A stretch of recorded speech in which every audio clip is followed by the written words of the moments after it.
ከፍተኛ የሆነ ፖቴንሻል ያለው ወረዳ ነው። ይሄን ታሳቢ አድርጎ ከዚህ በፊት በተሰሩ ስራዎች በርካታ ባለሀብቶች ወደ ወረዳችን መጥተው ኢንቨስት ለማድረግ ሙከራ አድርገዋል። ውጤታማ የሆኑም አሉ፣ በሂደት ላይ ያሉም አሉ። እኛም በዛ ልክ የነሱን ተሞክሮ ለማስፋት ጥረት እያደረግን ነው ያለነው። ማዕድን ላይ በጣም በርካታ ሰዎች የማዕድን ፈቃድ ወስደዋል። ወደ ግንባታ ለመግባትም ፋብሪካ ለመስራትም ቦታ ወስደዋል። አሁን ባለው የጸጥታ ችግር የተቋረጡ ቢኖሩም ማለት ነው።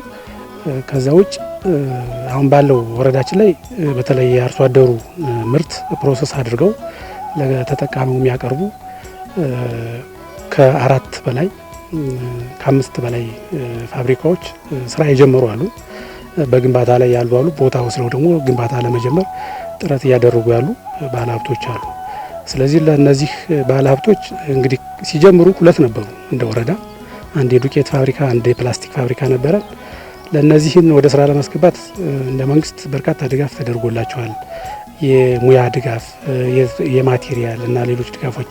እነዚህን አፈጻጸም አይቶ ነው ሌላው ወደዚህ እንዲመጣ የተደረገውና ያንንም ከግምት ውስጥ አስገብተን አሁንም ድረስ ወረዳችን ላይ ያለውን ጸጋ በአግባቡ እንድንጠቀም የተለያዩ የፕሮሞሽን ስራዎችንም እየሰራን ያለ ነው። በየአመቱ የኢትዮጵያ ታምርት ንቅናቄ ፕሮግራም እናካሄዳለን።